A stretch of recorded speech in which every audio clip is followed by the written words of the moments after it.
Suatu hari Ana posting di Instagram story, bisa gak sih nikah tuh prosesnya 1 bulan aja, konsepnya sederhana, maharnya yang luar biasa. Terus beberapa temen komen, diantaranya bilang gini, aku sama suamiku kak, kenal Januari, hanya sebatas teman komunitas, Maret khitbah, 2 minggu kemudian nikah. Masya Allah, kok bisa secepat itu? Dijawab, aku udah di titik pasrah kak. Aku istikharohin suami aku ini. Sebelumnya udah ada banyak laki-laki yang coba ngajak aku nikah, tapi selalu gagal dengan berbagai alasan. Nah kalau suamiku ini gak pakai lama, langsung nembak dan bilang kamu yang akan jadi istriku. Kaget dong, baper? Iya banget. Jangankan kamu kak, aku yang dengar ceritamu aja kaget. Deg. Gimana ya pada saat itu? Dia bilang, aku ingat kata Pak Lekku, pilih suami zaman sekarang agak susah. Yang penting 2 ini jangan sampai di skip. Yang pertama sholat, yang kedua tanggung jawabnya. Nah, aku tuh nemuin ini di diri suamiku kak. Aku istikharohin dia dari awal pas dia nembak aku. Jawabannya selalu bikin aku mantep. Sat-sat banget gak sih guys? Gitu kan ya konsep jodoh, gak muter-muter, langsung ke tujuan. Cuma ya kitanya emang harus bersabar sih sampai waktu yang tepat dari Allah itu datang. Kalau dicepetin sesuai dengan keinginan kita dan emang belum waktunya, tetap aja ada lika-likunya. Ya gak sih? Selesai bicara soal jodoh, sekarang merambah ke perbincangan seorang istri. Bersambung banget gak sih ceritanya guys? Emangnya kalau jadi emak-emak pasti ngomel-ngomel? Tanyaku ke dia. Udah pasti loh. Oh ya? Seperti itukah? Gitu ya? Dia pun bercerita, aku dulu tuh pas masih gadis gak pernah ngomel-ngomel loh kak. Giliran udah berumah tangga, wow, berbalik 180 derajat. Mau gak percaya tapi ini pengalaman sesungguhnya gitu loh. Gak ada hari tanpa ngomel. Spontan ketawa dong. Gimana gitu, kebayang ya suasana hiruk pikuknya di dalam rumah tangga tuh. Kepo gak sih sebenarnya penyebabnya apa? Ya udah aku tanya lagi. Apa penyebabnya dan pemicunya atau pemantiknya apa? Misalnya nih kita udah nyapu, ngepel, lewat gitu aja dong tanpa permisi suami kita. Atau sembarangan naruh barang. Nah kalau misalnya bagian anak, susah banget makannya, gak mau ngerapiin mainan. Pokoknya banyak banget deh. Ya kalau aku gak ngomel berarti aku lagi sakit. Ini dirinduin banget gak sih ibu yang kayak gini? Setiap hari diwarnai dengan ngomel-ngomel. Tapi ngomelnya beralasan sih ya. Bukan karena ingin melepaskan emosi atau ribuan kata yang harus dikeluarkan dari setiap wanita. Ada alasannya gitu. Maksudnya udah rapi rumah tapi dengan enaknya gitu ngelewatin. Di luar kendali kita ya untuk kontrol anak bermain, susah dibilangin. Kalau ngeliat dari luar tuh kayaknya ini ujian gitu, tapi kalau udah ngalamin sendiri beda ya rasanya ya kak ya. Ada contoh lainnya, misalnya nih istri lagi bersih-bersih, suami nggak bantuin tuh, fokus ke HP aja, nggak tahu deh apa urusannya, bisnis kah, main game kah, ya udah dipanggil aja dengan panggilan sayang, pasti bantuin. Seru ya. Kok jadi gemes. Terus kakak ini juga pernah challenge dirinya sendiri untuk nyoba lemah lembut sehari aja, hasilnya nihil. Ada aja yang bikin ngomel-ngomel.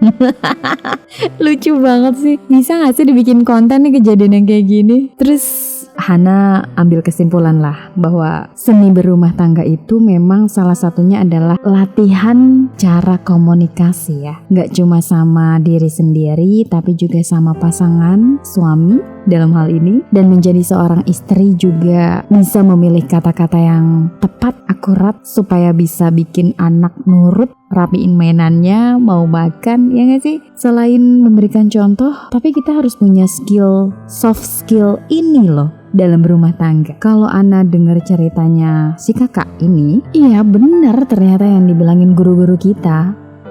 Ilmu berumah tangga itu ilmu kehidupan yang gak bisa didapetin meskipun kita baca puluhan buku parenting. Harus ngalamin dulu, ya gak sih? Nikah dulu, berumah tangga dulu. Di situ betul memang persiapan 50% adalah kesuksesan dalam berumah tangga.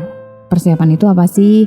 Memperbaiki diri sebelum menikah. Masing-masing dari kita ya, mau itu calon istri dan calon suami. Yang kedua, banyak baca buku parenting, sejarah Nabi, bagaimana mengelola rumah tangga, terus cerita sahabat. Selain cerita romansanya gitu, tapi ada konflik-konflik kecil yang harus kita selesaikan segera agar tidak menjadi konflik yang besar di dalam rumah tangga. Dan untuk menyelesaikan atau sebagai solusi, ya kita harus tahu ilmunya, harus tahu seni komunikasinya. Kalau Ana cerita sama kakak ini, harus ada seni merayunya, seni memahaminya, terus seni ngerti, seni nerima sih.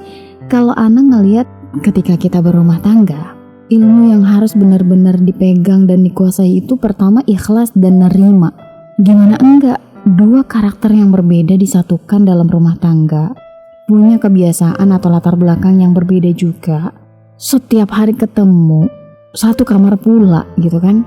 Dan tujuan menikah ini kan untuk beribadah ya, untuk mendapatkan ridha Allah dan berharap nantinya akan masuk surga bareng-bareng gitu. Nah kalau misalnya rumah tangga ini nggak kokoh, kekuatan imannya, kekuatan kesabarannya, ikhlasnya, nerimanya, rentan untuk pecah gitu. Ngomong tuh emang gampang ya, harus praktek langsung. Mau asli pengen praktek langsung.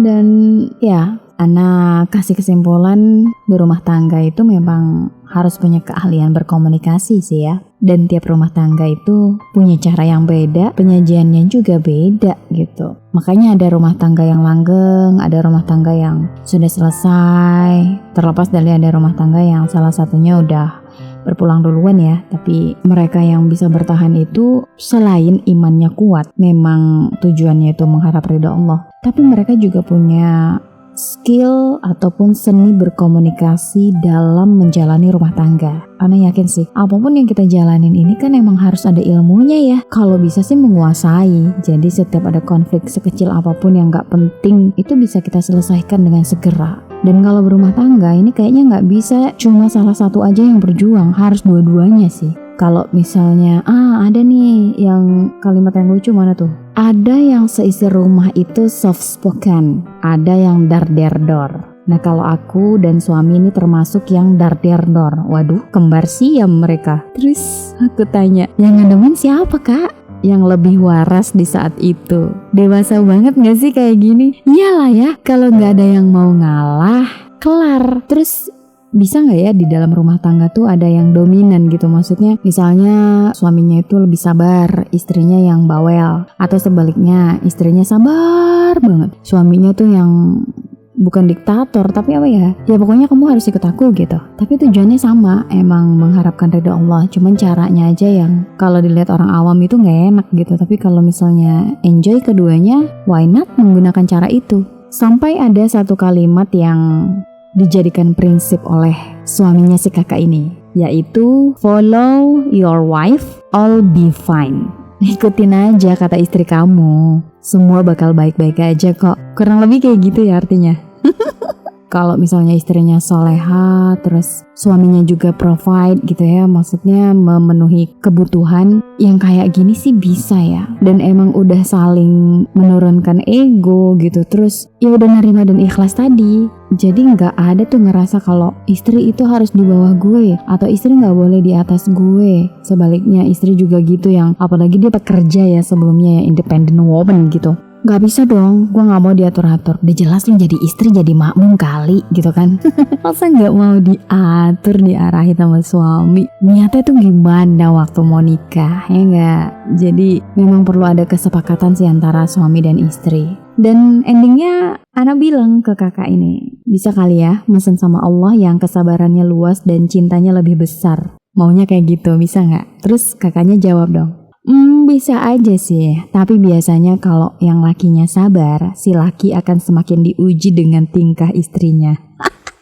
Tingkahnya apa coba? Ya udah, kalau mau tahu ya praktekin aja, nikah aja dulu, ya kan? Seru sih sebenarnya, tapi kalau kita memandangnya lebih positif. Kalau misalnya memandangnya riweh, sulit, ya udah. Makanya kalau nikah itu nggak bisa ngandelin cinta doang, karena cinta itu kan bakal tumbuh setelah menikah ya. Yang penting kita tahu tujuannya sama. Poinnya itu cuma 2, sholat dan tanggung jawab. Nah, kalau kamu gimana nih guys? Punya nggak pointer yang harus dipenuhi? Kriterianya lah. Kalau ternyata udah masuk kriteria, tunggu apa lagi? Nikah aja, istikharohin lah dulu. Nyatakan, yakin aja. Melangkah ke jenjang yang lebih serius untuk mendapatkan pahala. Tapi kalau nggak yakin, ya udah, tunggu aja waktu yang tepat. Minta pertolongan sama Allah. Nanti biar Allah yang mengatur skenarionya.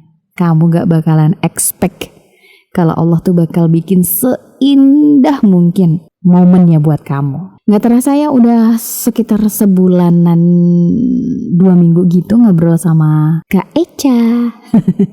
Cuma di DM Instagram aja tapi udah diskusi tentang rumah tangga kayak gini. Dapat ilmunya Kak Echa. Makasih ya untuk ngobrol tentang rumah tangga ini. Kita butuh orang yang tepat ya. Maybe Allah kirimkan orang terpilih buat persiapan menikah dan belajar ilmunya. Thanks ya Kak Echa sudah berbagi. Buat teman-teman yang ingin cerita bisa DM Hana ya. Sampai ketemu lagi di Cerita HR menjawab berikutnya. Dah.